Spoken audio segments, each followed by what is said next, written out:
Nah, ini seperti yang saya katakan sebelumnya kepada kalian, sebenarnya yang paling sulit itu materi di AKL 1. AKL 2 itu yang agak sulit di paruh waktu pertama. Tapi itu sebenarnya nggak begitu sulit. Cuman saya juga kemarin kaget ya. Ada juga yang bikin soal bisa agak sulit lah gitu. Tapi ya nggak apa-apa gitu ya. Ini kan bagian dari pengalaman. Kalian kalau yang ini tolong dibahas lagi ya. Bukan untuk ini ya, bukan untuk apa? Bukan untuk kepentingan nilai atau apa, tapi kalian bahas supaya kalian ngerti gitu loh bagaimana cara mengerjakan soal seperti itu ya. Ketua kelas nanti siapa yang ini bisa mengerjakan itu diminta untuk itu bikin ini ya, bikin tutorial atau bikin tentir gitu ya. Yang pinter-pinter tuh tolong tentir temennya. Kalau kalian masih nggak ngerti, saya nggak apa-apa. Nanti kalian jadwalkan aja sama Mbak Ifah ya. Nanti minta waktu saya ini. Kalian kirim dulu bahannya. Nanti saya bisa juga mentir gitu. Ya, saya coba cari waktu lah karena saya sudah memutuskan jadi dosen. Nah, kita bicara begini. Jadi di satu perusahaan itu mereka tuh seringkali membuat organisasinya itu ada yang namanya kantor cabang. Ya. Ada divisi, ada kantor cabang. Nah, kalau kantor cabang itu biasanya fungsi utamanya adalah melakukan proses penjualan ya, dan mungkin juga pelayanan biasanya. Nah, ini nanti beda sama agen ya. Beda dengan agen. Nah, beda dengan konsinyasi. Kalau konsinyasi, kalau kalian datang ke ini ke beberapa supermarket ya, seperti yang mau ini misalnya lote gitu ya. Lote itu semua barang yang ada di rak-rak mereka itu belum tentu barangnya mereka semua. Ada yang namanya barangnya distributor dititipkan sama mereka. Jadi distributor tadi nyewa raknya. Nanti naruh barangnya di situ. Nah, itu yang namanya konsinyasi. Jadi dititipkan barangnya. Ya kalau kalian modelnya kayak just tip, Pak. Tapi kalau just tip kalian kan itu ya orang minta dibeliin. Tapi ini ada orang nyetok ke kalian, nanti kalian yang jualin, tapi barangnya dia gitu. Itu konsinyasi. Lalu agen. Nah, kalau agen itu kalau konsinyasi itu dia nggak ada hubungan antara atasan bawahan ya. Mereka orang yang terpisah. Kalau agen itu biasanya pegawainya suatu perusahaan. Tapi dia hanya fungsi penjualan, tidak melayani. Kalau ada pelayanan yang kecil-kecil aja lah, kalau ada masalah-masalah kecil. Tapi ketika ngepak barang, ngirim, kemudian ada kerusakan dan sebagainya, mereka tidak melayani. Nah, beda dengan cabang. Nah, kalau cabang ini biasanya pelayanannya lengkap. Bahkan di beberapa perusahaan, pelayanan hanya dilaksanakan oleh cabang. Kantor pusat tidak melakukan pelayanan sama sekali.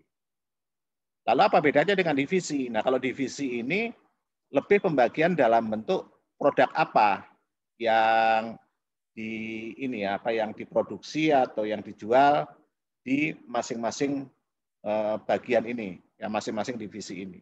Kalau cabang itu bisa menjual semua barang, tapi kalau divisi mungkin divisi pakaian anak, divisi pakaian perempuan, divisi pakaian laki-laki gitu ya. Nah, ini supaya kalian paham nih dunianya gitu. Nanti kalau kalian sambil jalan, kalian bisa ngobrol-ngobrol tuh sama orang kalau ketemu ya, sambil lihat-lihat gitu. Tanya, ini barangnya barang Bapak Ibu semua ya? Oh enggak, ini ada titipan. Nah, itu berarti kalian tahu konsinyasi. Gitu. Kalian bisa tanya, titipnya gimana prosesnya, prosedurnya. Jadi kalau kalian belajar akuntansi, jangan cuma belajar debit kreditnya. Kalian harus tahu situasi atau bisnis yang ada di sana.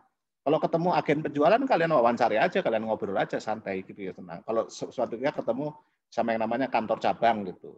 Nah, kalau ada kesempatan ngobrol aja, pengen tahu kantor cabang itu kayak apa sih, operasinya dan sebagainya gitu ya. Nah, khusus untuk cabang, mereka bisa saja merupakan satu entitas akuntansi sendiri. Ya, biasanya terpisah gitu. Karena kantor cabang itu kantornya sendiri, manajernya sendiri, bisa terpisah lah sama kantor pusat gitu. Walaupun ada beberapa kantor cabang kantornya bersama-sama dengan kantor pusat, tapi biasanya mereka bisa kita identifikasikan terpisah. Sehingga mirip seperti subsidiary anak perusahaan. Nah, nanti akan ada yang namanya reciprocal. Jadi ada, kalau dulu kita ingat kan, ada investment in subsidiary, ya kan, ini pada owners equity dari subsidiary. Nah, di situ nanti ada gitu. Owners equity-nya namanya nanti home office atau kantor pusat. Lalu di sini investment di cabang X atau seringkali kalau di bahasa Indonesia cukup cabang X saja gitu. Jadi ada akun investasi, ada akun ekuitas, ada akun investasi pada home office pada pusat, ada akun ekuitas home office pada cabang. Itu ya kira-kira nanti ininya. Nah, ini detail aja yang saya katakan tadi terkait bagaimana home office sama cabang. Jadi cabang itu biasanya membuat penjualan, menyetujui kalau memberikan kredit, menagih, dan sebagainya. Nah, si cabang tadi bisa juga dalam operasinya dia membeli barang dari luar. Jadi tidak harus dia hanya sekedar menjual barang dari kantor pusat. Ya, misalnya bungkusnya dan sebagainya mereka bisa beli dari luar, kemudian mereka pak dan sebagainya gitu. Atau mereka juga boleh juga tergantung kebijakan dari perusahaan ya, boleh juga kantor cabang menjual barang lain. Nah, yang menarik adalah beberapa kantor cabang bisa saja menjadi semacam kayak agen penjualan barang yang komplementer gitu. Nggak harus sejenis. Jadi contohnya begini, dia mungkin cabang Sony gitu ya, tapi mungkin dia jual kabel-kabel yang ini mahal dan bagus, tapi dari ini lain, dari supplier lain gitu. Jadi kalian nggak harus berpikir bahwa kantor cabang itu hanya menjual barang mereka saja, walaupun kebanyakan begitu ya. Kalau kalian nanti ibu-ibu, terutama ya yang kalian perempuan gitu suka punya dapur yang mengkilat, ditanam dan sebagainya. Saya tahu gara-gara saya nemenin istri saya aja gitu kan. Tapi ketika saya nemenin istri saya juga sering ngobrol-ngobrol, tanya-tanya. Kalau kebetulan orangnya aku manajer gitu. Jadi kalau kayak kompor Modena atau apa yang mahal gitu ya, yang mereknya saya nggak tahu itu biasanya dia ini kantor cabang tunggal, dia nggak jual barang-barang dari ini supplier lain. Nah, kantor cabang tadi dalam beroperasi mereka memerlukan biaya-biaya. Nah, biaya-biaya itu pasti ditanggung oleh kantor pusat. Nah, caranya gimana? Caranya mereka dikasih kayak semacam petty cash. Jadi dikasih uang tertentu, nanti mereka pakai, mereka harus nyimpen tanda ininya ya, buktinya. Nah, ketika jumlah uangnya semakin menyusut, mereka bisa minta penggantian, ya, replenishment, ya, penggantian dana tadi. Dibuat voucher, di dalam voucher itu kan isinya telah digunakan uang sekian banyak untuk keperluan ABCD, dilampirkan bukti-buktinya sama rinciannya ya, detailnya itu dalam bentuk Excel atau apa, lalu dikirim kantor pusat. Kantor pusat nanti mengecek semuanya, kalau oke, dikirimkan uang untuk membuat saldo kas di cabang tadi ke angka maksimal. Itu yang kita sebut impress cash fund.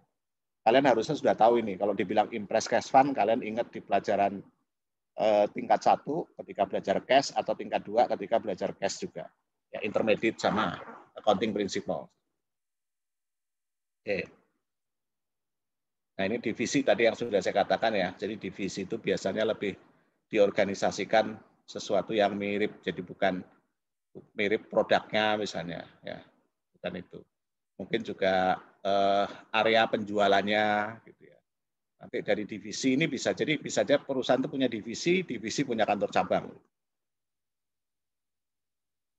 Yang pertama, bagaimana kalau perusahaan itu ketika membuka kantor cabang mengeluarkan biaya-biaya? Itu namanya startup cost. Ya kan kalau saya mau buka cabang di Bintaro, saya mesti nyewa kantor, nyewa ruko atau apa ya, kemudian mencari orang yang bekerja di situ, menyiapkan macam-macam, itu keluar biaya. Biaya-biaya itu disebut startup cost.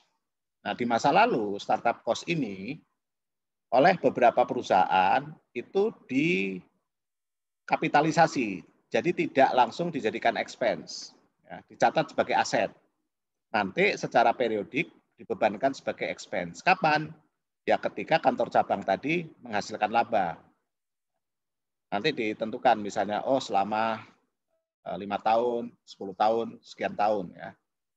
Nah, yang jadi masalah adalah ternyata nggak selalu kantor cabang tadi menguntungkan, sehingga nggak pernah bisa dibebankan sebagai expense. Gitu.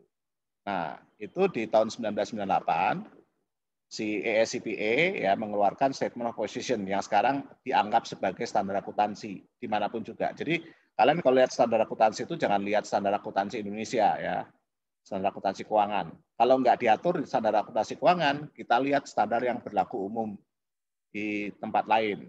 Ya, kalau tidak ada tempat lain seperti apa. Nah, kita bisa mengacu ke sini. Di sini dikatakan bahwa semua startup cost itu harus dibebankan sebagai beban pada saat terjadinya. Tidak boleh jadi aset dikapitalisasi. Itu poin yang paling penting di sini. Sampai di sini ada pertanyaan? Lanjut? Oke ya, kalau belum ada, kita lanjut. Nah. Dalam sistem akuntansi suatu cabang itu ada macam-macam. Ada yang semuanya, semua transaksi dicatat oleh kantor pusat. Jadi cabang tadi hanya melaporkan kayak laporan harian, ada penjualan berapa, ada beban pengeluaran berapa, dan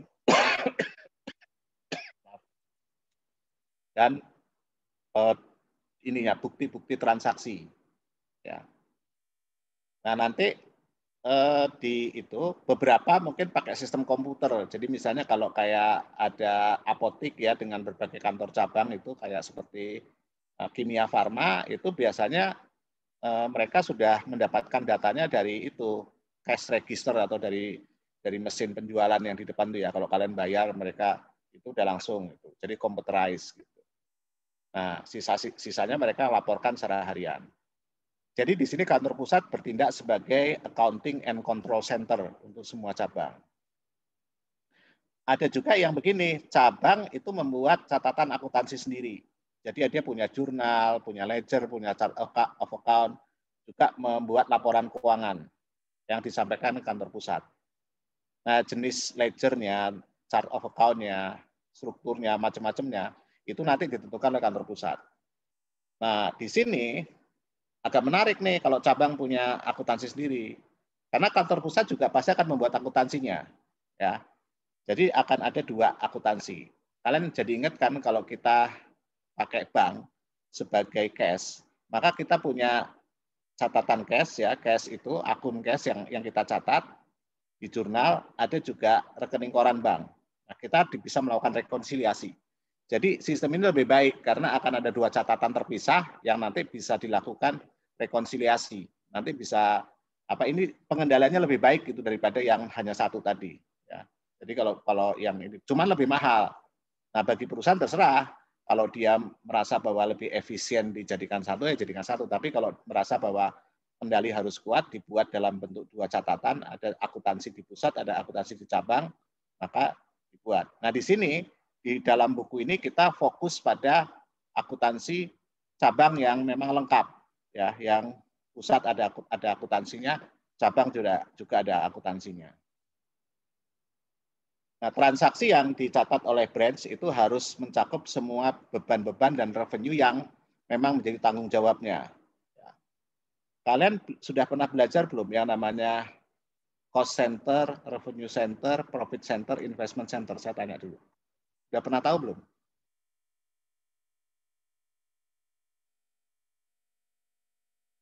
Coba Rizky aja yang jawab.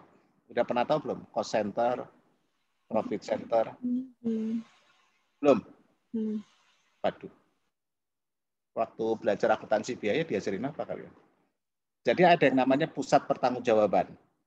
Kalau saya punya perusahaan, kemudian saya buat berbagai, ada bagian, ada divisi, ada cabang, ada macam-macam ini, itu saya bisa tahu mereka harus bertanggung jawab apa, setiap pimpinannya. Setiap pimpinannya itu bertanggung jawab apa. Jadi kan saya punya kepala bagian, kepala divisi, kepala cabang, vice presiden, dan sebagainya gitu ya. Mereka bertanggung jawab terhadap apa. Kalau mereka bertanggung jawab terhadap revenue saja, maka kita sebut revenue center. Contoh agen penjualan, dia ngurusi penjualan aja. Itu namanya revenue center. Kita nggak peduli cost dia berapa. Tapi kalau produksi, unit produksi, kita peduli sama biayanya. Maka kita sebut cost center. Ya, karena mereka nggak kita suruh jualan. Jadi cost center. Jadi kayak marketing department gitu. Nah, kalau saya peduli pendapatan dan biaya, seperti cabang ini, cabang kan dia harus jualan, tapi juga ada biaya yang dia keluarkan. Nah, itu saya sebut profit center, karena revenue sama cost sama dengan profit center. Oke. Kalau saya punya subsidiary, anak perusahaan, maka saya invest di sana. Ya, saya invest. Jadi yang saya inginkan mereka bertanggung jawab revenue, expenses, juga profit, tapi profitnya memenuhi nggak rate of return yang saya harapkan dari investasi saya. Ya, jangan sampai profitnya besar, tapi sebenarnya asetnya banyak yang hilang. Gitu. Itu yang kita sebut nanti investment center. Jadi setiap pimpinan satu unit perusahaan itu bisa bertanggung jawab hanya revenue saja, hanya cost saja, hanya revenue dikurangi cost, atau revenue, cost, dan investment. Nah, kalau brands pada dasarnya mereka harus bertanggung jawab terhadap revenue dan cost atau profit center, walaupun ada asset liabilities tapi tidak begitu. Tapi bisa saja cabang itu kita anggap sebagai investment center. Jadi dia harus bertanggung jawab terhadap aset dan utangnya juga. Tapi kebanyakan brands itu hanya bertanggung jawab terhadap aset dan revenue sama expenses saja. Jadi di sini kalau ada expenses, jadi misalnya kayak gini, kita kirim mereka mesin fotokopi sama laptop gitu ya. Nah, mesin fotokopi sama laptop itu tidak dicatat di cabang biasanya. Itu dicatat di pusat. Nanti pusat yang menghitung berapa beban penyusutannya. Tapi beban penyusutannya bukan beban penyusutan pusat, tapi harus dibebankan ke cabang. Dan nanti cabang akan mencatat depreciation expense-nya, pusat akan mencatat accumulated depreciation-nya. Paham nggak? Kan biasanya kalau penyusutan, debit depreciation expense, ya. Oke, kredit accumulated depreciation kan. Nah, karena di pusat, nanti accumulated depreciation-nya tetap di pusat. Jadi kreditnya accumulated depreciation. Debitnya kemana? Debit expense-nya itu dipindah. Bukan jadi expense-nya pusat, tapi jadi expense-nya branch. Jadi nanti di branch akan muncul depreciation expense debit. Kalau sekarang bingung, Pak, kreditnya apa? Nanti dulu. Gitu. Yang penting kalian tahu, expense-nya ada di branch, accumulated depreciation-nya ada di home office atau ada di pusat. Gitu ya. Oke. Nah, ledger-nya, buku besarnya atau akunnya akan reciprocal. Jadi branch nanti owners equity, stockholders sama retained earnings-nya nggak ada, tapi diganti satu akun yang disebut home office. Ya. Home office ini akan dikredit kalau branch mendapatkan atau menerima barang, cash atau aset lain yang dikirim dari kantor pusat. Oke, jadi dikredit, home office dikredit, di debit cash, inventory dan sebagainya. Kalau sebaliknya cabang mengirim barang, cash atau aset ke kantor pusat, maka sebaliknya ya. Jadi home office-nya di debit, dikreditkan aset-aset tadi. Itu satu. Yang kedua tadi dikatakan bahwa home office itu merupakan ekuitas ya. Mirip ekuitas kalau sini bahasa di sini ya. Nah, pada akhir periode nanti kan ada penjualan ya. Penjualan di closing. Penjualannya di debit, kreditkan ke income summary. Kalian ingat kan closing entries? Lalu ada expense di kredit, debitkan ke income summary. Selisihnya apa? Revenue dikurangi expense. Selisihnya adalah laba atau rugi. Nah, kalau laba, nanti income summary di debit, kreditkan ke home office. Jadi kalau laba akan menambah home office. Kalau rugi akan mengurangi home office. Paham? Ya, ingat-ingatnya. Nah, di home office apa yang menunjukkan bahwa dia punya investasi di brands? Dia akan punya yang namanya investment in brands atau cukup brands saja boleh. Nah, ini sebaliknya ketika kantor pusat mengirimkan cash ya barang atau yang lainnya ke branch, maka investment in branch di debit, kreditnya cash, inventory, dan sebagainya. Nah, kalau branch melaporkan kami mendapatkan net income sekian, maka investment in branch akan didebit, dikreditkan income from branch. Kapan dikreditkan? Dikreditkan kalau kantor pusat menerima cash atau aset lain. Jadi sebaliknya, ketika cabang mengirimkan cash atau aset-aset lainnya ke kantor pusat, maka itu baru dikreditkan, mengurangi investasinya. Demikian juga kalau ada kerugian, jadi net losses juga mengurangi. Jadi dengan cara begini sebenarnya kayak equity method of accounting.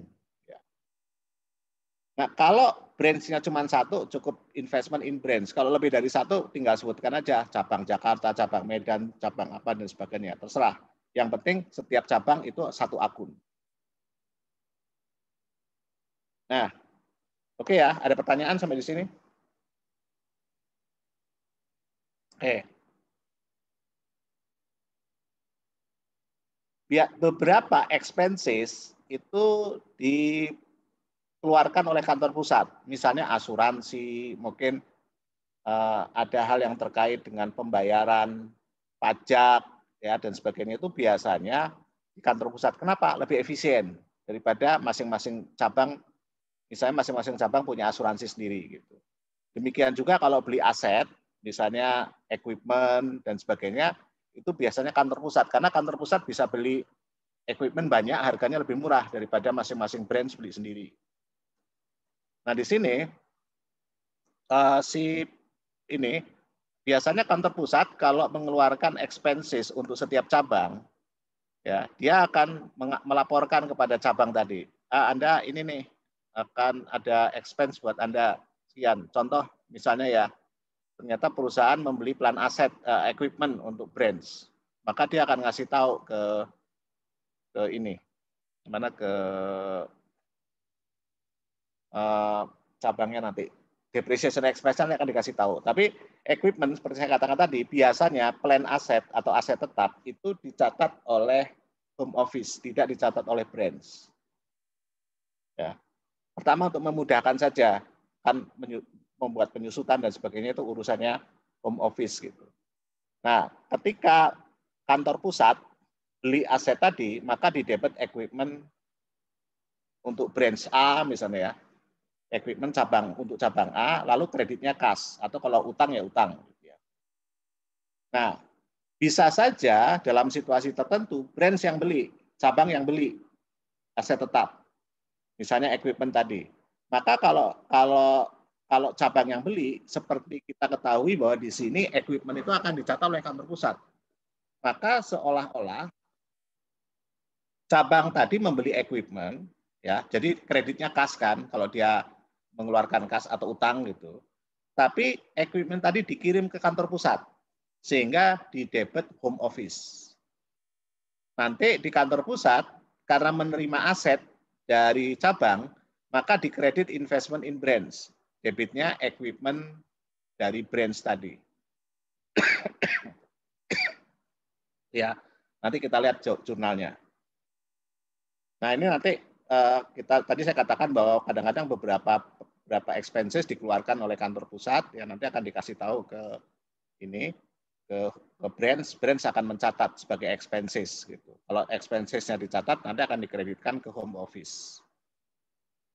Nah nanti expenses kan dibayar oleh kantor pusat. Nah ketika membayar kredit cash, maka debitnya ke branch.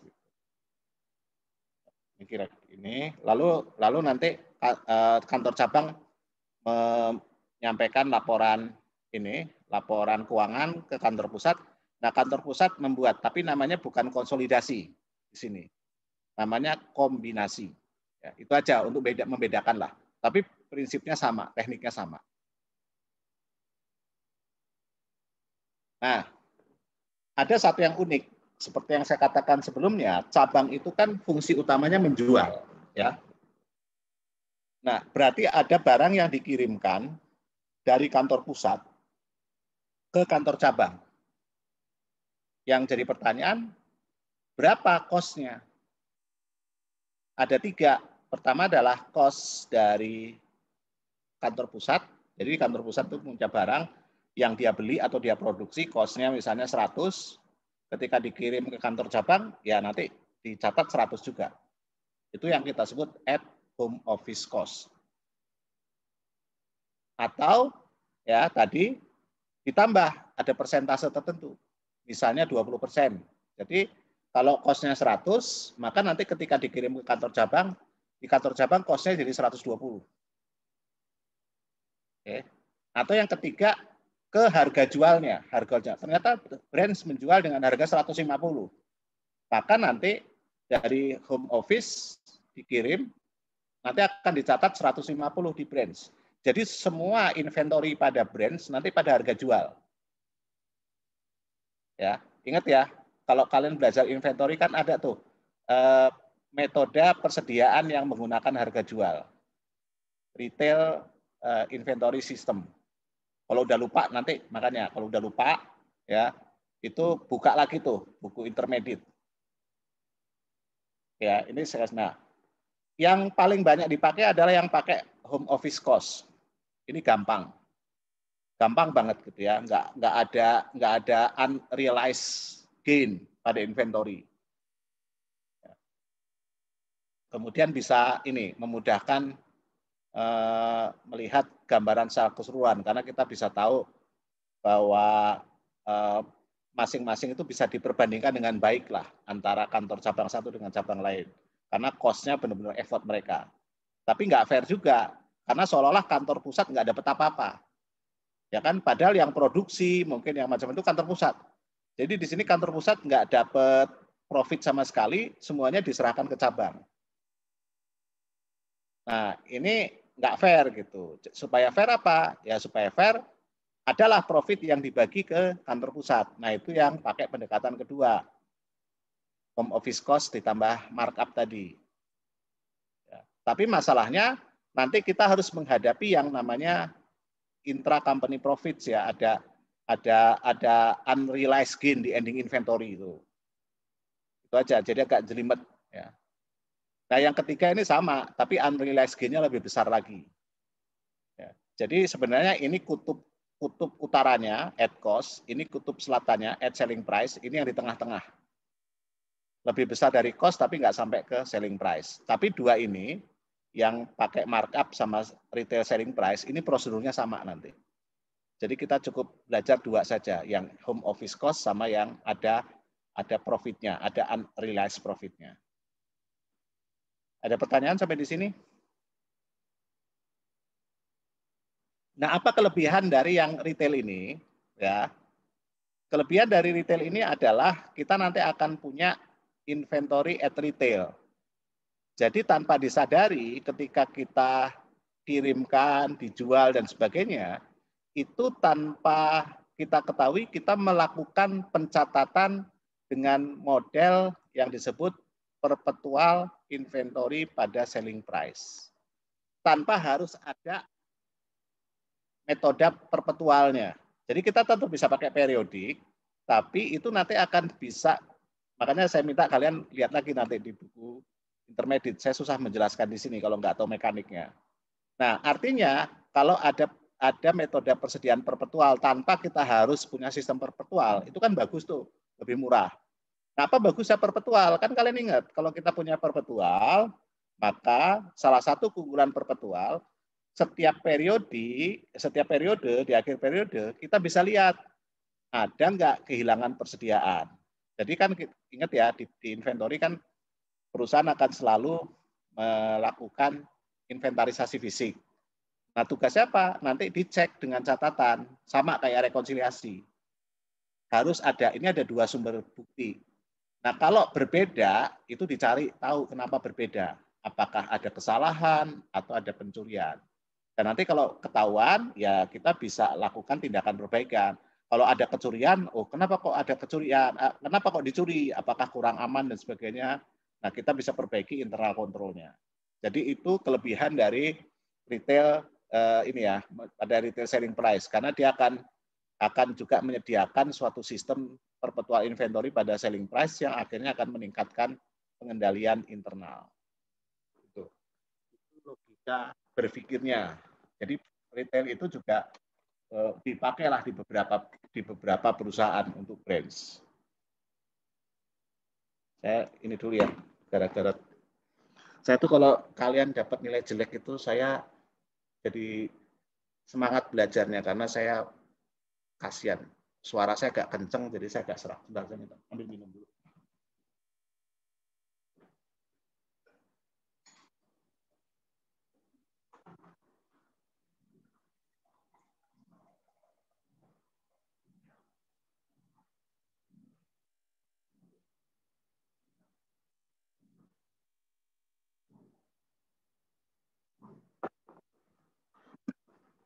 Oke. Sekarang setiap cabang akan membuat laporan keuangan, gitulah ya. Nanti laporan keuangannya itu akan digabungkan. Nah, kemudian mungkin ada beberapa revisi untuk mengalokasikan beberapa biaya di kantor pusat ke kantor cabang. Nah, ini sangat tergantung biayanya. Kalau biayanya hanya biaya-biaya normal saja, dia sebagai profit center, maka dia cukup biaya-biaya normal. Tapi kalau dia jadi investment center, nanti kantor pusat bisa ini membebankan semacam itu apa namanya cost of capital ya nanti deh. Tapi kita nggak bahas di sini sih. Nah, kita akan membuat yang namanya combine. Jadi bukan konsolidasi tapi combine sebagai single entity. Ya seperti bikin konsolidasi lah, reciprocal account dihilangkan, nah selesai. Kalau nanti ada unrealized gain-nya kita hilangkan, kemudian kita dapat combine financial statement. Ini contoh jurnalnya ya. Pertama, langsung aja saya nggak mau, ini kan sudah dijelaskan tadi. Home office mengirim cash 1.000 ke branch. Jurnalnya di home office ada credit cash, debitkan ke investment in brand di branch. Branch-nya sebaliknya menerima cash dari home office. Gampang kan? Yang kedua, mengirimkan persediaan itu pada cost, home office cost 60.000 ke branch. Di sini dikredit inventory. Asumsinya ini perpetual. Ya, kalau yang di buku bahasa Indonesia nanti dicontoh di bawah itu pakai periodik. Kalau pakai periodik shipment to branch. Pengiriman ke branch. Ini juga asumsinya perpetual. Di sini inventory ini kita sebut shipment from branch atau kayak purchases. Ya. Jadi purchases tapi karena dari kantor pusat shipment from home office, maaf, shipment from home office. Ini nanti shipment to branch ini akan mengurangi purchases. Purchasesnya kantor pusat. Ya. Lalu transaksi ketiga tadi yang saya katakan, ada equipment dibeli oleh kantor pusat. Ya, equipment dibeli oleh mason, tapi nanti dicatat di kantor pusat. Kebijakannya semua plan aset itu dicatat di kantor pusat. Maka di sini sebenarnya si branch akan mengeluarkan uang cash untuk membeli equipment. Tapi karena equipmentnya dicatat kantor pusat, dia catat home office. Di home office karena dikasih tahu ada beli equipment, dia akan kurangkan investment in branch ya. Karena dia mendapatkan aset. Dia tulis equipment pada mason branch. Jelas ya? Nah, lalu ada transaksi penjualan, ada transaksi penagihan, ada transaksi ini pembayaran operating expenses. Ini murni semuanya di branch. Maka di situ home office nggak ada catatan sama sekali 456. Branch akan mencatat transaksi penjualan. Ingat ini pakai pendekatan perpetual. Ya kalau pakai pendekatan periodik cukup trade account receivable pada sales. Lalu akan mencatat penagihan, lalu akan mencatat semua pengeluaran expenses-nya. Oke. Nah, karena branch dapat cash, biasanya branch nggak boleh pegang cash banyak-banyak. Jadi setiap ada cash, mereka harus kirim ke kantor pusat. Maka transaksi ketujuh, dikirimkan cash dari cabang ke kantor pusat. Nah, kirim cash ya. Nih, cash dikirim ke kantor pusat, lalu nanti dari kantor pusat menerima cash, kreditkan ke investment in branch. Lalu tadi kantor pusat mengeluarkan macam-macam termasuk penyusutan. Ya, kita nggak tahu, pokoknya dikasih itu aja kantor pusat. Beban kamu branch yang kami catat di kantor pusat 3.000. Oleh home office akan dicatat. Ini kenapa kreditnya operating expenses? Ini kemungkinan awalnya itu ketika mengeluarkan macam-macam dicatat sebagai operating expenses pada home office. Sehingga home office akan mengurangi operating expense-nya di kredit, ya, kemudian didebitkan ke investment in Mason branch. Operating expenses ini akan menjadi operating expenses-nya dari branch dengan cara didebit operating expenses kredit home office. Tapi ini bisa saja akun kreditnya, kalau ini sama ya, apapun yang sama dia. Ini bisa saja akun kreditnya accumulated depreciation, prepaid expenses, cash, dan sebagainya. Bisa saja. Jadi misalnya begini, si home office mencatat ada penyusutan, dan itu punya branch. Ya bikin aja investment in branch, accumulated depreciation, branch equipment, 3.000. Nanti di sini munculnya depreciation expense, 3.000 kredit home office. Itu yang saya maksudkan tadi. Ya. Jadi nggak harus selalu ini operating expenses gitu. Kalian harus lihat berbagai kasus, berbagai kejadian. Nah, dari sini kita bisa tahu ada revenue 62.000. Maaf ya. Ada sales 80.000. Oke. Cost-nya berapa? 45.000. 45.000 dikurangi operating expenses yang dikeluarkan oleh Mason 20.000, dikurangi operating expenses yang dikeluarkan oleh home office 3.000, sehingga ada net income 12.000. Ya. Nah, 12.000 nanti dilaporkan.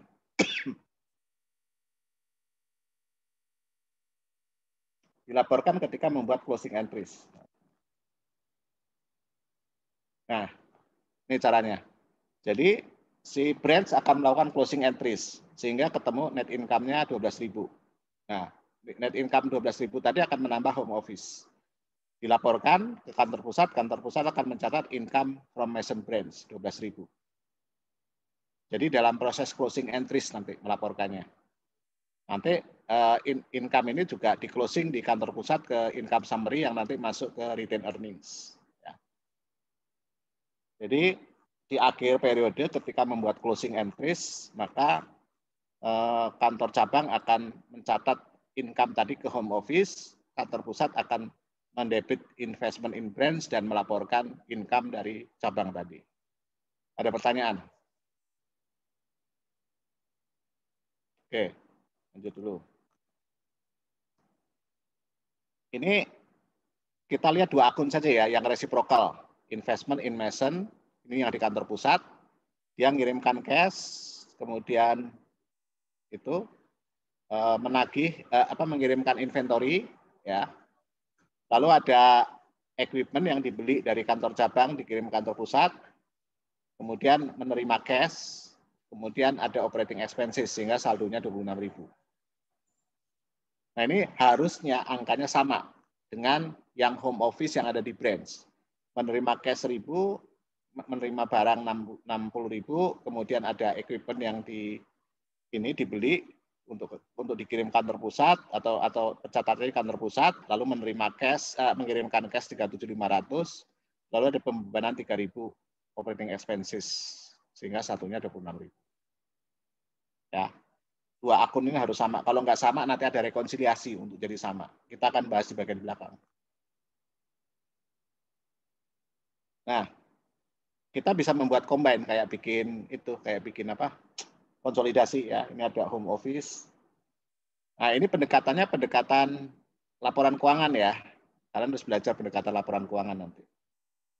Nah, di sini karena tidak ada hal lain, tidak ada unrealized profit, maka jurnalnya simple. Reciprocal account kita hapuskan. Ada reciprocal account di investment sama home office, hapuskan. Satu debit, satu kredit. Ya. Yang debit di home office, kreditnya di investment. Nah, tinggal dibuatkan laporan keuangan yang selesai. Jadi nggak complicated yang di sini. Kemudian laporan keuangan dibuat, selesai ya. Tadi closing entry sudah kita bahas. Oke ya, ada pertanyaan? Harusnya gampang nih. Lebih mudah daripada konsolidasi maksud saya. Kalian kalau udah lewat konsolidasi, melihat kantor cabang tutup mata kalian. Harusnya sih diajarkan yang ini dulu ya, kantor cabang dulu yang simpel gitu. Biar nggak jelimet kayak konsolidasi. Tapi ya begitulah. Pendekatannya di semua buku biasa diajarin yang susah dulu baru dikasih yang gampang. Kemudian yang berikutnya bagaimana kalau di ini billingnya cost-nya di atas di atas home office cost ya, harganya di atas home office cost. Misalnya di sini kasus kita 50% dari cost-nya ya, atau 33,1% dari harga jual. Jadi kalau pengiriman tadi kita lihat di kasus sebelumnya kan dikirimkan sebesar ini ya. Saya kembali, nih dikirimkan 60.000. Ya, nah berarti kalau misalnya kita markup 50% berarti jadi 90.000. Nih, jadi 90.000. Jadi nanti jurnalnya investment in brand 90.000, inventory atau shipment ya tergantung periodik atau perpetual. Di sini ditulis allowance atau unrealized profit sebenarnya. Ini karena buku ini pakai istilah kayak gini aja, tapi isinya unrealized profit in inventories gitu ya. In brands inventories misalnya 30.000. Gitu. Sehingga di sini akan dicatat 90.000. Jadi di sini ada akun unrealized profit di sini. Nah nanti karena jurnal ini maka agak beda. Jadi ini bukan 60.000 tapi 90.000 sehingga saldonya 56.000. Sama juga nanti di home office juga sama. Ini dikredit 90.000 sehingga saldonya 56.000.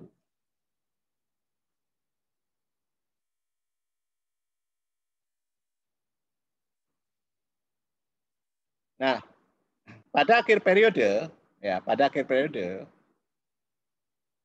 maka inventorinya yang ada pada Mason itu pada harga jualnya atau pada harga jualnya ya. Pada harga yang itu, artinya 50% di atas. Dia melaporkan ternyata 22.500 gitu ya. 22.500. Berarti cost-nya home office cost berapa? Kita bisa hitung 22.500 dibagi 1,5 atau 15.000. Di sini berarti ada markup berapa? Markupnya 7.500. Dari 22.500 dikurangi 15.000. Ya.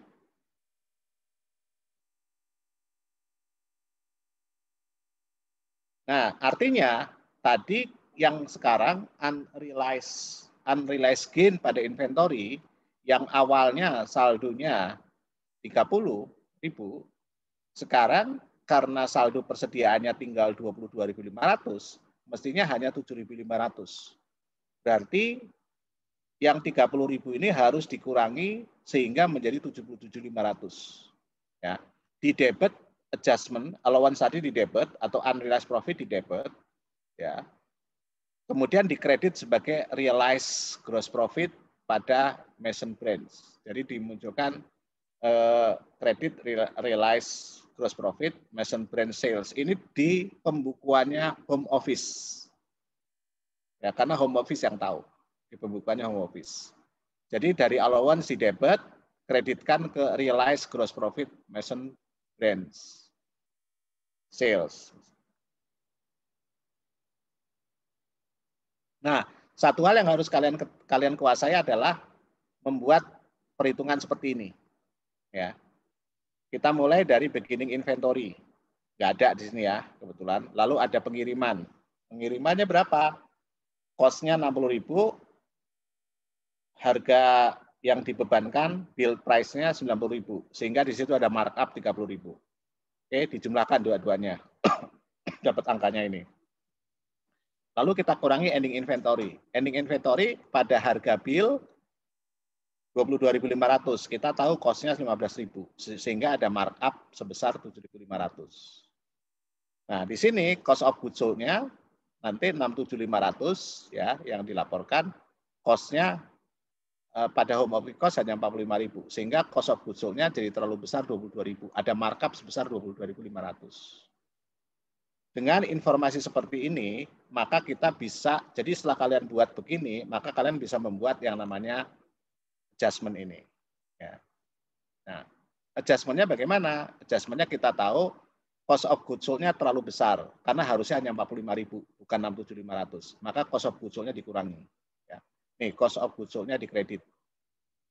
Debitkan kemana? Kalau cost of goods sold-nya berkurang, maka net income bertambah. Tambahkan ke net income di sini, ya net income-nya jadi ini bertambah di sini. Ini sebenarnya angkanya di bawah, cuman kalian mungkin agak pusing sedikit. Ini sebenarnya angkanya di bawah, tapi nggak apa-apa taruh sini. Jadi ini kan harusnya kredit ya, tapi karena itu, jadi ini kan kredit itu negatif terus jadi positif. Tapi intinya supaya ini bisa menambah, ini dibuat menambah di sini atau debit. Jadi 75.000 dikurang, kalau ini minus, ini plus gitu loh. Jadi 87.500. Tapi 22.500 ini bukan ke sini dulu. 22.500 ini diambilkan dari 30.000. Jadi 22.500 di kredit, debitkan ke allowance. Ya, didebitkan ke sini. Tapi ini kok 30.000, Pak? Iya.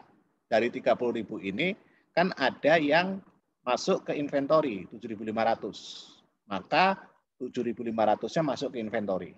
Jadi ini debit allowance 30.000, kredit inventories ya, kita kurangi 7.500, kredit cost of goods sold 22.500. Itu jurnal pertama. Jurnal kedua, kita menambah net income karena cost of goods sold-nya berkurang, maka net income bertambah. Ya, net income bertambah caranya adalah net income di sini di debit ditambahkan, kemudian net income sini juga ditambahkan karena di sini kebetulan angkanya negatif, jadi tambahnya negatif ya. Ini jurnal kedua. Kemudian jurnal ketiga tadi reciprocal account kalian hapuskan, udah gampang. Jadi complicated-nya hanya pada unrealized gain. Unrealized gain pada ini, cost of goods sold, dan unrealized gain pada ending inventory. Kemudian tinggal membuat ayat jurnalnya. Nah ini closing entries-nya nanti, ya closing entries-nya, kalau cabang kan nanti closing entries ya, terus dia lapor.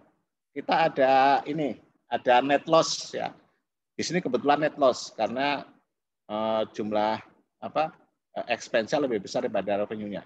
Net loss 10.500, maka investment in Mason Brands dikurangin, debitkan income from Mason Brands, maksudnya ini loss kan debit. Lalu tadi home office akan mencatat 22.500 ini pengakuan ya dari allowance tadi, dari unrealized gain jadi realized gain, ya, realized gross profit. Kemudian dua-duanya di closing di sini. Ini aja perbedaannya, jadi perbedaannya ada satu akun baru nih, ada satu jurnal baru. Kemudian ketika closing ada dua komponen, komponen dari laporan dari Mason Brand sama komponen dari unrealized profit tadi.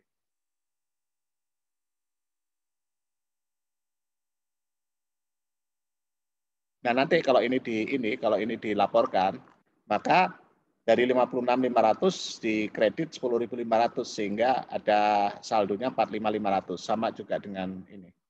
Jadi nanti pada investment in Mason Brands akan berkurang, home office akan segitu ya, akan 45.500.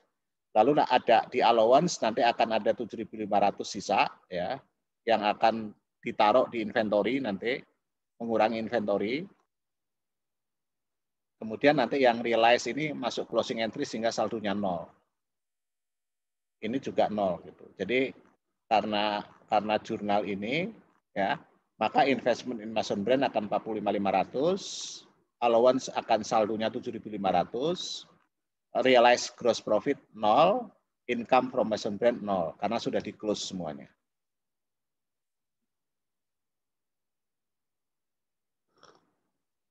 Oke, lanjut ya.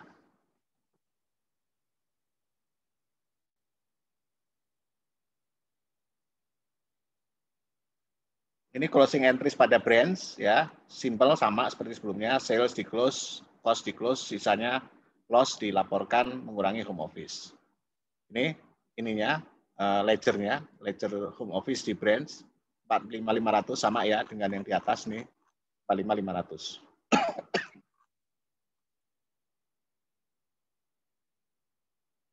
Oke. Nah, bagaimana kalau ada beginning inventories? Ya. Kalau ada beginning inventories,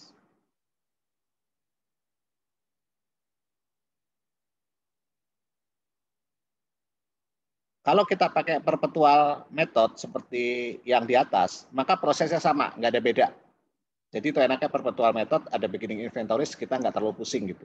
Caranya sama, gitu. Nggak akan ada masalah. Tapi kalau pakai periodik, ini agak unik. Nah, kita di sini sekalian belajar bagaimana periodik. Kalau ada beginning inventory yang nilainya di atas cost ya. Tadi saya katakan nanti dari home office itu ada kredit shipment to brands. Ini mengurangi purchases. Lalu tetap ada allowance for overvaluation of inventory tadi. Nanti brands akan mencatat shipment from home office. Itu mirip seperti akun purchases. Nah, kita asumsikan kita lanjut ke tahun berikutnya. Jadi di awal tahun Mason Brands punya persediaan yang pada harga itunya, harga markupnya 22.500. Yang home office cost-nya 15.000. Lalu tahun 2006 home office mengirim ke brands 80.000 dengan harga ini, harga markupnya 120.000. Kemudian Mason Brands menjual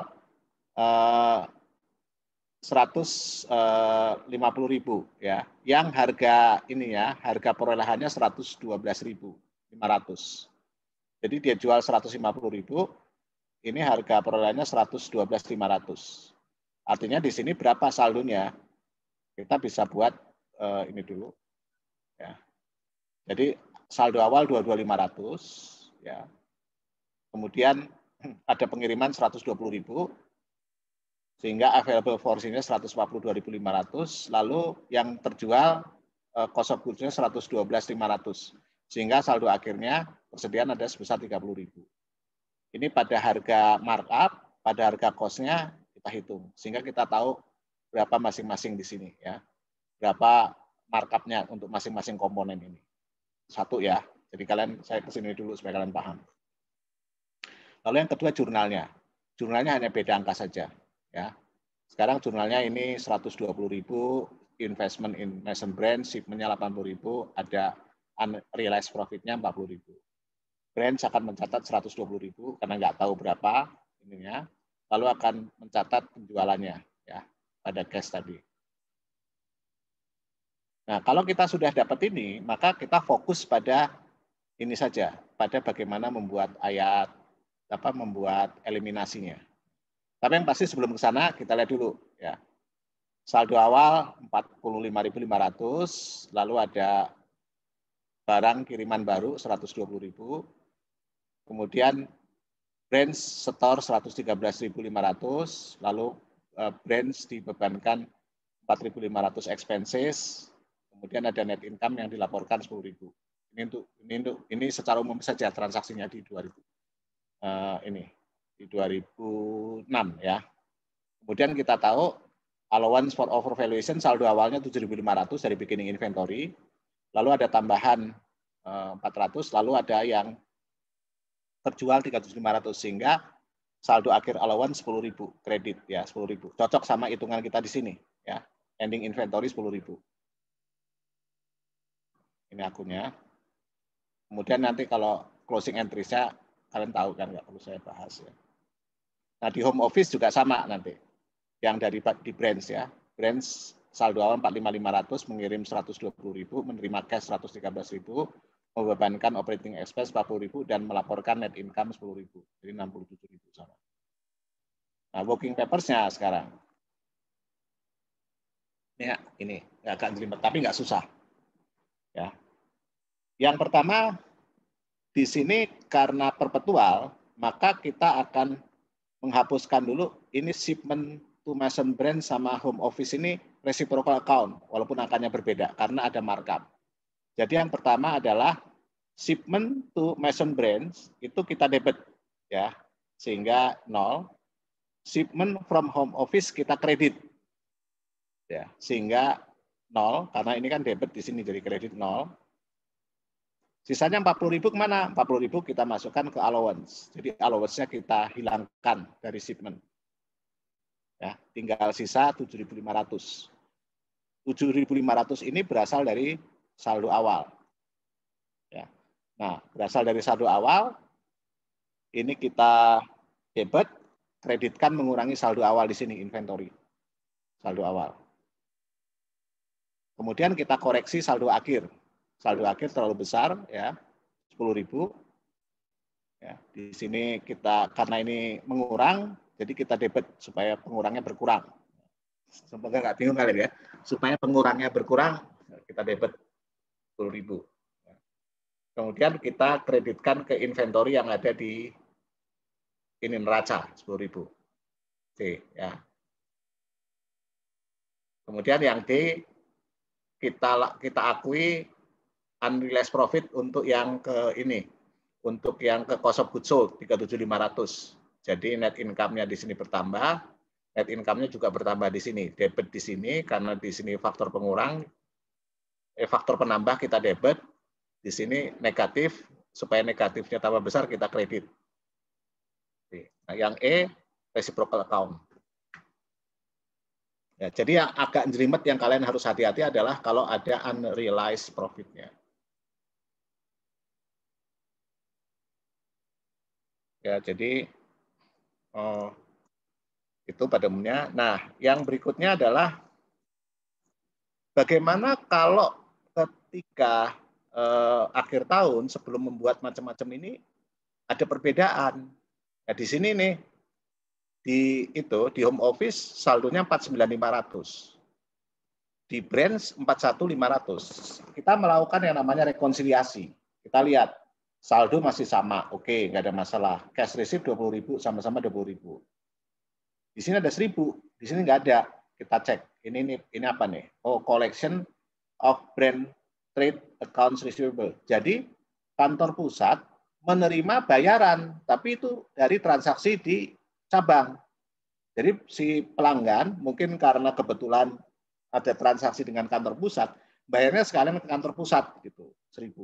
Jadi cabang nggak tahu nih. Ya. Yang kedua, tanggal 29 Desember ada pengiriman ke cabang, tapi di sini belum ada. Oh, kemungkinan ini adalah pengiriman yang masih di perjalanan, shipment in transit. Jadi belum sampai di kantor cabang. Nah, yang di sini ada equipment dibeli 3.000. Wah, equipment yang dibeli tadi belum dilaporkan sehingga nggak ada di kantor pusat. Lalu bisa juga kantor cabang menerima penagihan dari piutang kantor pusat. Ini sebaliknya nih, ada pelanggan pas ngirim sebenarnya tagihan kantor pusat dikirim ke kantor cabang karena mereka nggak tahu kan sama-sama ini perusahaan Sony misalnya, ya udah sama aja gitu ya. Nah ini 4 ini. Nah ini kita ini diteliti nih dari mana ini, kenapa gitu ya. Artinya nanti kalau ada 1.000 ini harus dikasih tahu ke kantor cabang. Ya, yang pertama ini dulu lah. Ada 8.000 ini pengiriman. Oh, itu berarti nanti di kantor cabang dia akan membuat jurnal inventories in transit pada home office supaya sama. Ya, supaya sama. Nanti pada akhir tahun ketika ada inventarisasi fisik jangan lupa ada yang namanya persediaan dalam perjalanan. Itu harus masuk ke saldo akhir persediaan. Ini kalian harusnya belajarnya di materi intermediate ketika belajar persediaan. Ya. Nanti ketika barang diterima, debitnya inventory, kreditnya inventories in transit. Nah, yang 1.000, ada 1.000 kredit ya, nggak ada debit. Oh, itu ternyata ada piutang yang dicatat kantor pusat ya ke ini karena dia piutangnya piutang dari ini, dari branch ditagih atau diterima oleh kantor pusat. Maka nanti cabang akan membuat debit home office kreditkan ke trade accounts receivable-nya dia sebagai pembayaran dari piutangnya dia. Jadi 2 transaksi di atas ini akan dicatat oleh cabang. Home office ya nanti akan mencatat transaksi yang belum diketahui ini 3.000 sama 2.000. Yang 3.000 akan dicatat equipment pada Arvin Brands ya, credit investment in Arvin Brands karena dia ini equipment. Kemudian yang di sini juga sama, karena tagihannya untuk piutang kantor pusat, maka di debit investment in Arvin Brands, kreditnya trade accounts receivable. Sesudah kita membuat ini, maka kita bisa menentukan rekonsiliasinya. Kedua-duanya sama. Investment in brands maupun home office, kedua-duanya sama. Oke. Ini kayaknya yang terakhir ya. Ya, yang terakhir. Nah, bagaimana jika ada transaksi antar cabang? Ya. Jadi misalnya ada Buru Brands sama Alba Brands. Jadi awalnya perusahaan mengirimkan ke Buru Brands, ya. Lalu ternyata di Alba Brands ada kebutuhan karena mungkin lebih dekat daripada dari kantor pusat ke kantor cabang dan bisa juga nggak ada persediaan di kantor pusat. Maka kantor pusat memerintahkan Buru Brands mengirim ke Alba Brands mengirim ke Buru Brands, ya. Ini karena itu tadi. Nah, bagaimana nih? Nah, dalam sistem pencatatannya, maka ketika Alba Brands mengirimkan barang ke brands lain, maka Alba Brands tadi seolah-olah mengirimkan kembali ke kantor pusat. Pencatatannya ya. Nanti Buru Brands akan mencatat seolah-olah itu pengiriman dari kantor pusat. Jadi di sini kantor pusat akan sibuk gitu. Seolah-olah menerima, kemudian akan mengirimkan lagi.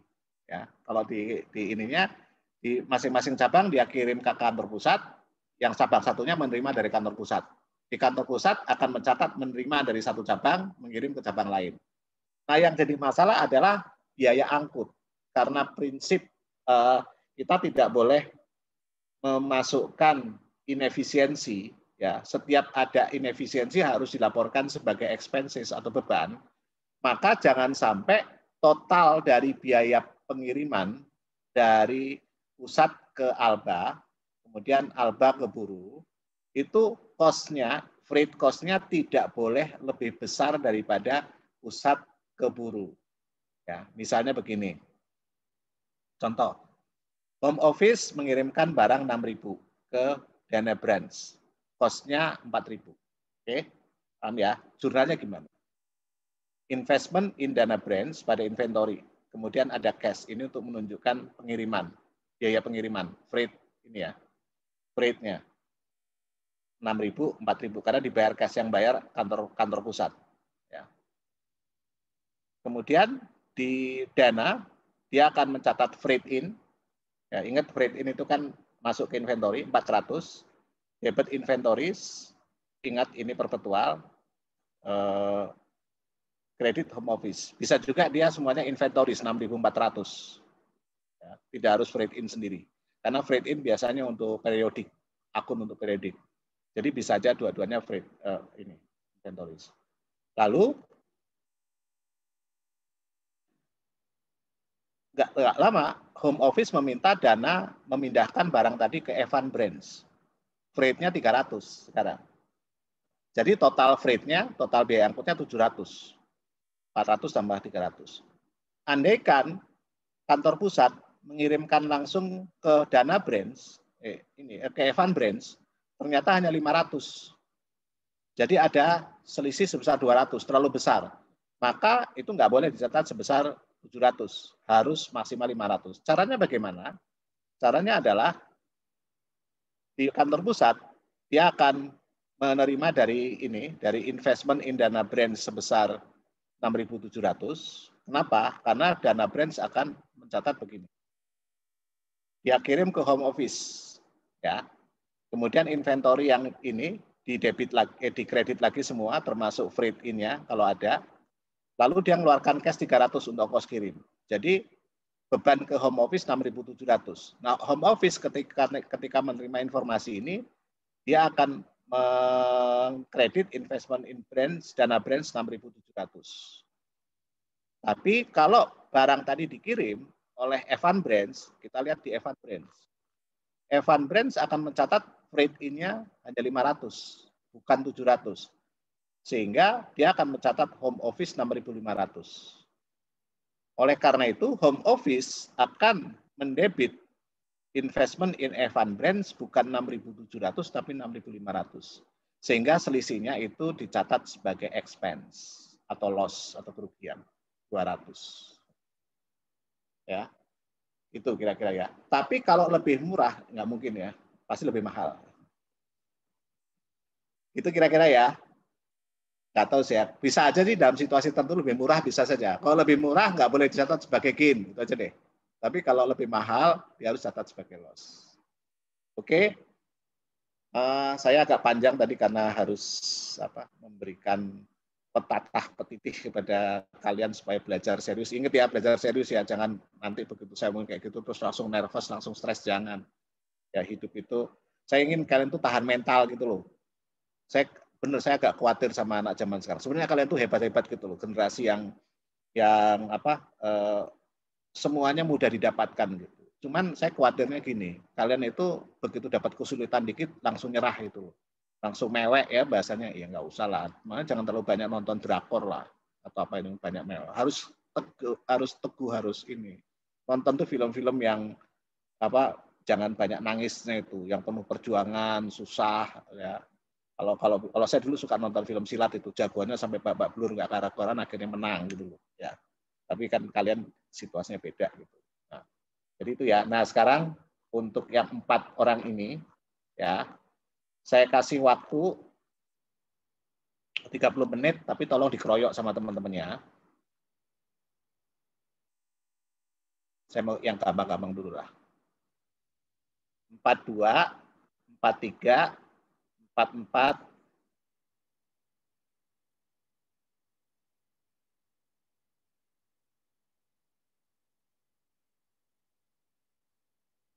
45 ya.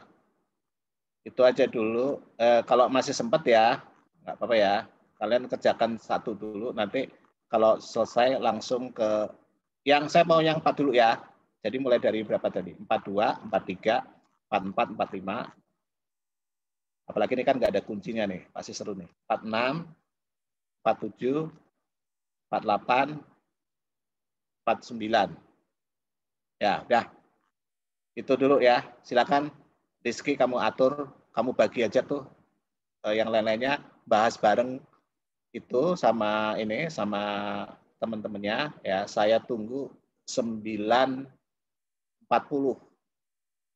Nanti 9.40 gabung semua langsung presentasi.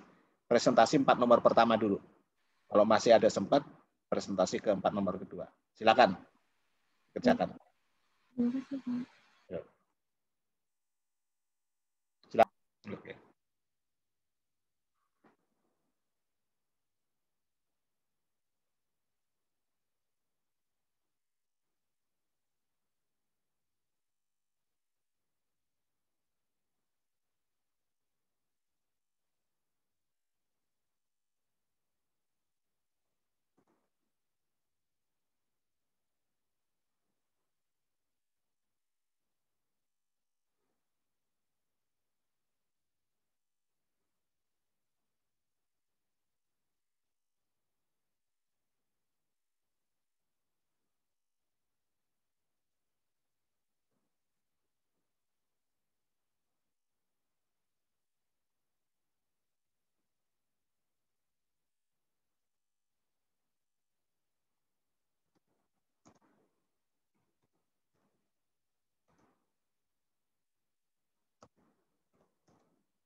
Apa ada masalah kamu, Rida? Bentar Pak, ini share screen-nya kayaknya saya harus disetting dulu bentar. Apa yang lain dulu mungkin Pak? Ya, yang lain dulu aja. Coba. Silakan Riri.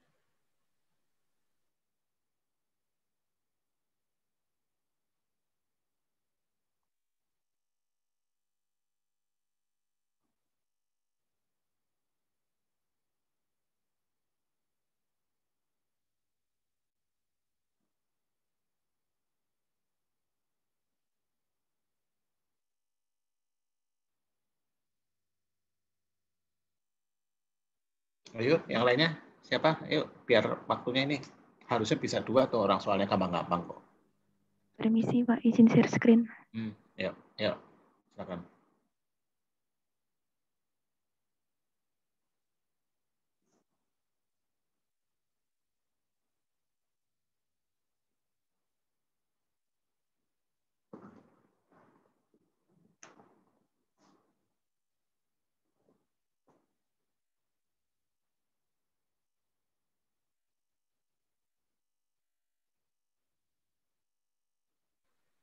Riri mungkin bisa di-unmute. Oh ya, maaf. Jadi, saya akan mempresentasikan terkait exercise 4.3. Pada tanggal 1 September tahun 2005, Western Company itu mendirikan Eastern Branch. Nah, ini sudah disediakan soalnya terkait peristiwa pada tanggal 1 September, 4 September, dan 11 September. Jadi pada tanggal 1 September itu kantor pusat langsung aja mengirim. Vika jawabannya, nggak usah dibahas soalnya. Ya. Baik Pak. Jadi jawabannya untuk yang akan kita disuruh jurnal pada home office ya. Jadi pada tanggal 1 September itu kantor pusat membuat jurnal investment in Eastern Branch pada cash sebesar nilai cek yaitu $50.000. Lalu pada tanggal 4 September ada jurnal investment in Eastern Branch sebesar 125.000 pada shipment to Eastern Branch sebesar 95.000. Nah, ini selisihnya terdapat 30.000 sebagai kredit yaitu allowance for overvaluation of inventories yaitu Eastern Branch. Lalu pada tanggal 11 September ada jurnal equipment Eastern Branch pada investment in Eastern Branch sebesar nilai truknya yaitu 34.200. Lalu untuk yang poin B, kita disuruh buat jurnal pada kantor cabangnya. Ya, jadi kan tadi pada tanggal 1 September itu nyampe-nya kan pada tanggal 3 September tuh kalau di cabang. Jadi kita buat jurnalnya itu pada tanggal 3 September 2005. Yaitu ada jurnal cash pada home office sebesar 50.000. Berikutnya untuk pada tanggal 4 September itu cabang baru nerima merchandise-nya pada tanggal 8 September. Jadi kita buat jurnal untuk cabangnya itu pada tanggal 8 September tahun 2005 ada jurnal shipments from home office pada home office sebesar 125.000. Berikutnya pembelian truk yaitu pada tanggal 11 September itu ada jurnal home office pada cash sebesar nilai truknya yaitu 34.200. Sudah Pak. Ya, oke. Makasih ya. Terima kasih Pak. Ya, siapa lagi yang berikutnya? Silakan Rizky. Izin share screen Pak. Yuk.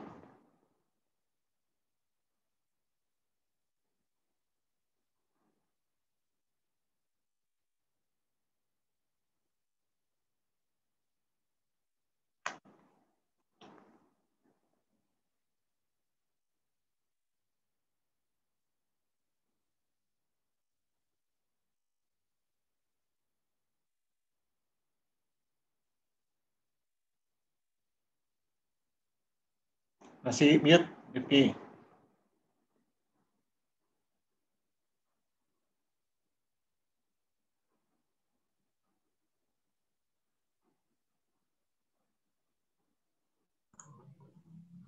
Ya, udah. Exercise jangan case. Nah, yang ini.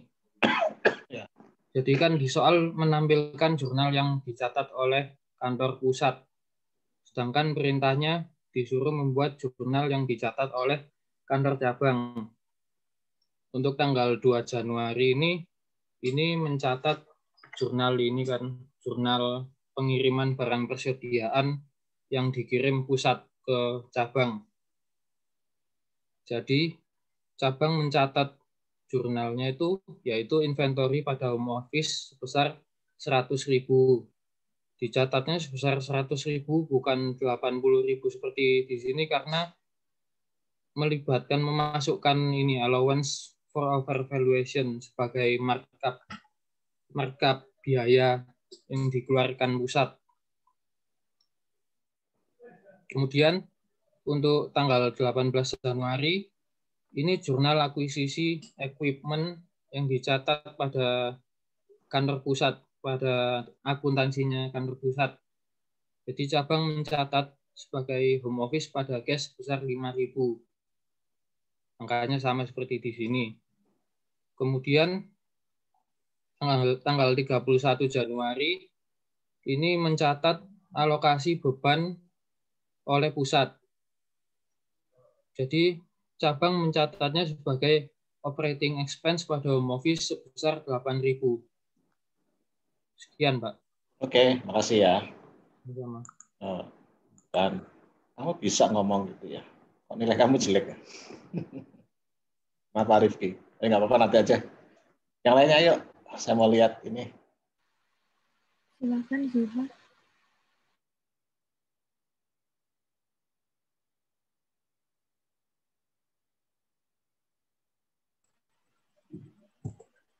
Langsung dijelaskan aja ya Zuha ya. Jangan kamu pelajari, jangan kamu terangkan lagi soalnya. Iya. Oh ya, satu lagi tuh.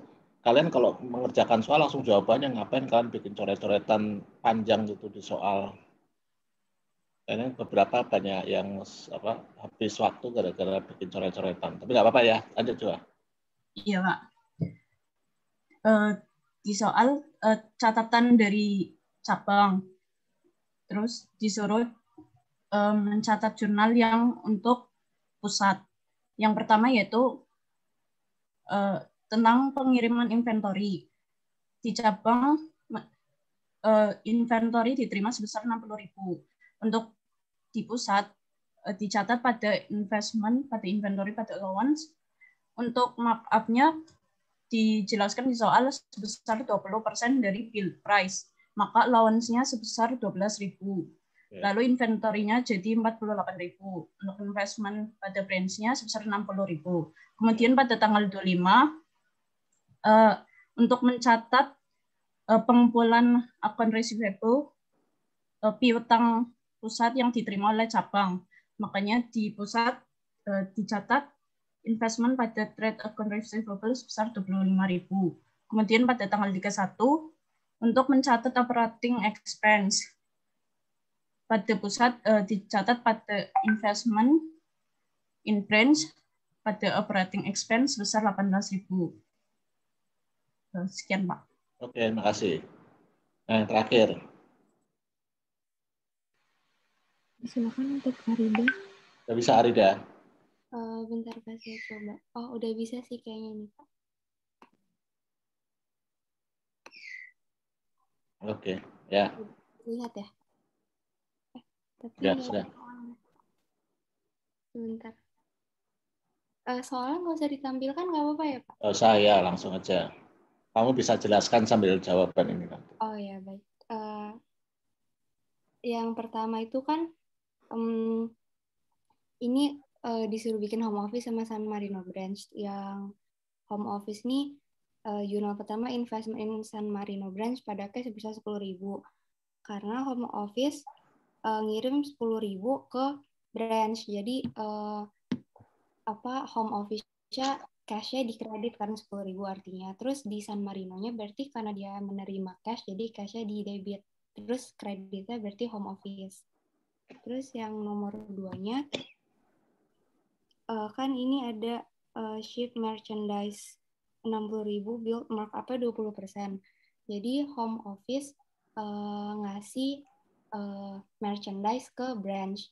Jadinya home office-nya mengkredit inventory sebesar 60.000 sesuai cost-nya. Tapi ada karena di markup 20% untuk profit untuk si home office-nya, jadi ada unrealized profit inventory sebesar 12.000 dari markup tadi 20% dikali 60.000. Sehingga debitnya investment in San Marino branch sebesar 72.000. Terus San Marino branch-nya mendapatkan inventory sebesar 70.000 dan kreditnya home office. Dia nggak tahu unrealized profit inventory-nya, dia cuma tahu yang udah di markup aja.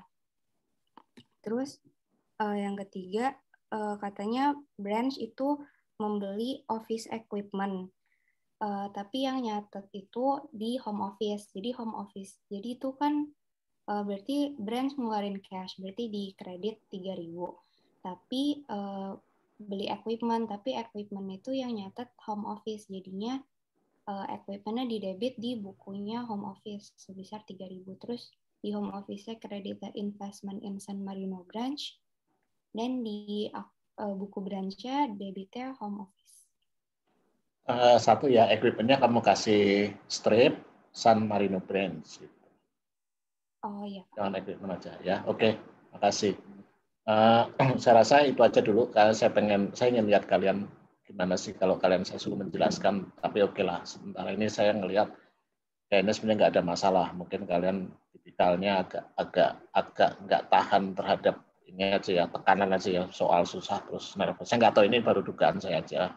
Tapi gini, mau saya cek lagi minggu depan. Jadi nanti yang 4 ini kalian presentasi, terserah nanti kalian pilih yang mana, kalian sepakati. Problem 7, 8, 9, 10 ya. 4 orang. Semua nanti question, exercise, problem, case nggak usah. Silakan kalian kerjakan, kalian kumpulkan untuk ini. Sisa soal lain kalau ada waktu saya minta tadi yang selain 4 ini untuk presentasi. Ya. Begitu untuk hari ini. Saya nggak mau tinggal 5 menit, saya nggak akan bisa memanfaatkan waktu. Saya berikan kesempatan sama kalian untuk bisa selesai lebih awal sedikit, 5 menit ya. Selamat belajar ya. Tolong yang pinter-pinter jagain teman-temannya ya. Kalian ini harus belajar. Jadi di kampus ini bukan sekedar kalian dapat nilai sebenarnya yang harus kalian dapatkan. Ada yang namanya value, karakter. Karakternya apa? Karakternya itu ya menghadapi kesulitan seperti ini dan kalian bisa melewati. Jadi kalau memang harus kerja keras. Karena kalau nanti kalian lembek, hidup itu di luar sana nggak seperti yang kalian bayangkan dengan mudah. Gitu. Ya. Mungkin sekarang kalian agak tenang karena kalian sudah masih punya orang tua, masih punya ini ya sandaran paling nggak orang tua lah. Nah, saya pernah belajar dari kehidupan saya, tapi kalau saya itu mungkin kenapa saya bisa ini ya tahan tekanan itu karena dulu saya nggak bisa mengandalkan siapapun gitu. Makanya kenapa saya masuk STAN, karena saya itu orang tua saya itu nggak punya uang, jadi saya harus survive. Gitu. Tapi itu bisa mengajarkan saya untuk saya nggak pernah takut apapun ya. Ketika saya kuliah di Amerika Serikat pun saya bisa menaklukkan sana, sistem pendidikan sana gitu. Saya diakui juga sebagai mahasiswa yang berprestasi gitu kan. Sana dan sampai sekarang mereka masih banyak berhubungan dengan saya lah, banyak lah. Ketika saya harus ngambil S3 itu mereka bantu saya untuk bisa dapat, kan ada yang namanya referensi ya. Kan kalau nanti kalian daftar S2 S3 itu luar negeri harus referensi, itu orang-orang yang dapat tulisannya atau kata-katanya sakti sekali itu bisa bantu kalian. Gitu.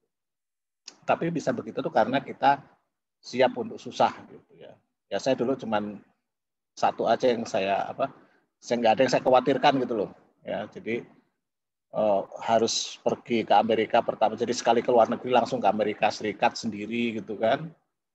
Ya ternyata survive juga ya, menghadapi musim dingin, menghadapi risiko kejahatan dan sebagainya. Kalian mungkin nggak jarang ya dapat. Saya pernah waktu di Blok M malam, saya ditodong orang itu. Ya, mungkin hampir nyawa saya melayang, tapi saya dalam waktu cepat kan harus bisa menyelamatkan diri. Nah, itu kalian harus bisa gitu loh menghadapi tekanan yang mendadak seperti itu dan sebagainya ya. Banyaklah gitu ya. Nggak ini. Tapi intinya gini, kalau kalian menghadapi kesulitan sama persoalan, itu satu kata bijak yang selalu saya pakai adalah if it doesn't kill you, it makes you stronger. Ya. Jadi lewatilah setiap perjuangan, termasuk susahnya belajar di STAN, ya terutama yang baik, yang nilainya bagus, tolong jangan egois, bantu temennya, jadi tempat curhat, diskusi dan sebagainya, tanya temennya ngerti enggak gitu ya. Yang nilainya jelek jangan ragu-ragu untuk komunikasi sama temennya, kalau malu sama dosen, malu sama yang lainnya. Yang penting kalian harus bisa melewati semua ini bersama-sama. Selamat belajar, semoga nanti di ujian kalian lebih baik lagi. Terima kasih. Saya pamit ya. Baik, Pak. Terima kasih, Bapak. Terima kasih, Pak. Terima kasih, Pak. Terima kasih, Pak.